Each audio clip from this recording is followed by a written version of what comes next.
लगातार जिस तरीके से ईरान और अमेरिका के बीच में तनाव बढ़ता जा रहा है, एक बार फिर से अमेरिका ने ईरान को चेतावनी दी है कि अगर ईरान नहीं माना तो उसे अंजाम भुगतना पड़ सकता है। अब जब जियोपॉलिटिकल की बात आती है तो फिर खाड़ी देशों का जिक्र हो ही जाता है। सवाल ये उठ रहा है कि क्या दुनिया का सबसे शक्तिशाली मुल्क एक ऐसी जंग में उलझ चुका है जिससे बाहर निकलने का उसके पास कोई एग्जिट प्लान नहीं है? क्या बारूद की नुमाइश करने वाली सुपर पावर अब किसी भी कीमत पर सीजफायर और शांति खरीदने की गुहार लगा रही है?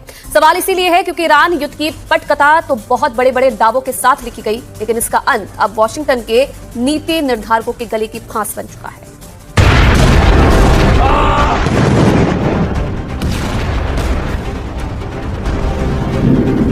अमेरिकी राष्ट्रपति ट्रंप ने ऐलान किया है कि ईरान पर प्रस्तावित हमलों को फिलहाल टाल दिया गया है। वजह बताई जा रही है कि ईरान और मध्य पूर्व के देशों की तरफ से समझौते के प्रस्ताव आ रहे हैं और अमेरिका लोगों को मारना नहीं चाहता। I was asked to by Saudi Arabia, by UAE, and by Qatar, and by Iran. We were all set to go just about at this time right now, and it would have been a massive attack. We were all set to go, but when the allies asked to call it off, you got to sort of say, well, let's see. And the reason they asked is I think there's a deal. There's a deal on Hormuz, and then there will be a deal on the nuclear, or you might call it the denuclearization of Iran. I call it the denuclearization of Iran. So we're holding it. We'll just say we can do it anytime we want. लेकिन सिक्के का दूसरा पहलू ये है कि Tehran ने इस दावे को सिरे से खारिज कर दिया है। ईरान का साफ कहना है, ना तो हमारी अमेरिका से कोई सीधी बात हुई, ना ही हमारा कोई डेलीगेशन वॉशिंगटन गया। हम अभी अमेरिका के साथ बातचीत नहीं कर रहे हैं। हमारी बातचीत ओमान के साथ हो रही है और इसका मकसद एक ऐसे रास्ते पर सहमति बनाना है जिससे जहाज स्ट्रेट ऑफ हॉर्मुज से सुरक्षित गुजर सके।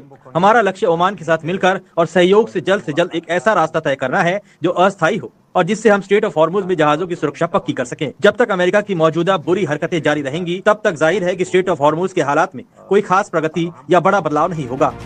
अब सवाल ये उठता है कि क्या वाकई सुपर पावर अमेरिका के पास इस युद्ध को खत्म करने की कोई ठोस रणनीति और आइडिया नहीं बचे हैं? सवाल इसलिए है क्योंकि CNN ने इसी को लेकर एक चौंकाने वाली रिपोर्ट रिलीज की है।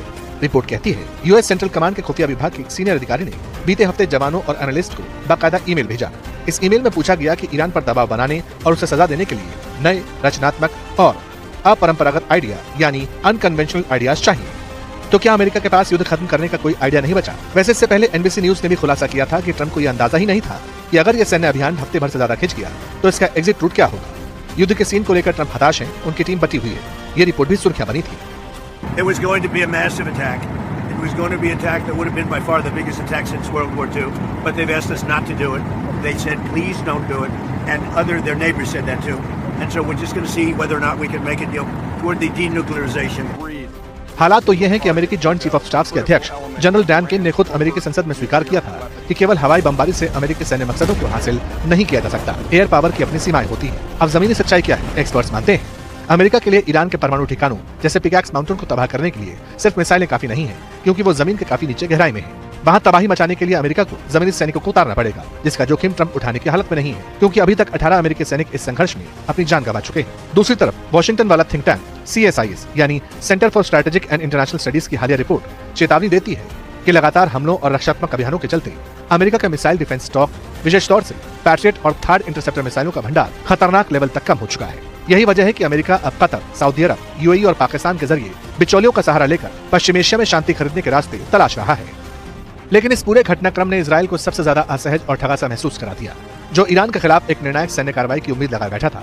उधर अमेरिकी विदेश मंत्री मार्को रूबियो अब दुनिया को सलाह दे रहे हैं कि तेल गैस की सप्लाई के लिए स्ट्रेट ऑफ हॉर्मुज का विकल्प खोजा जाए, लेकिन एक्सपर्ट्स मानते हैं कि रातों रात दुनिया के 20% कच्चे तेल के जलमार्ग का विकल्प खोजना नामुमकिन के बराबर है। हमने अपने ओमान के दोस्तों से कहा कि 60 साल पुराना ये रास्ता अब ईरान को मंजूर नहीं है, क्योंकि आने और जाने दोनों ही रास्ते ओमान की समुद्री सीमा के अंदर आते हैं। हमारा प्रस्ताव है कि एक रास्ता पूरी तरह से ईरान की समुद्री सीमा के अंदर हो और दूसरे रास्ते का कुछ हिस्सा भी ईरान की समुद्री सीमा से होकर गुजरे, ताकि ईरान आने जाने वाले ट्रैफिक पर ठीक से नजर रखी जा सके। अब सवाल ये है कि ईरान के खिलाफ आगे क्या संभावनाएं बनती हैं?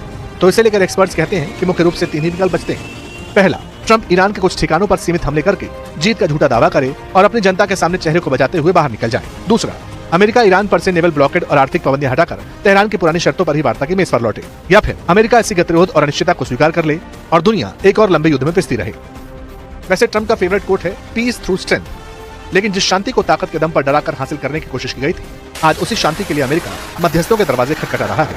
सवाल वही, क्या ईरान बिना अपनी शर्तें मनवाए अमेरिका को आसान एग्जिट रूट देगा? या फिर दुनिया अभी जंग के बादलों से ही घिरी रहेगी।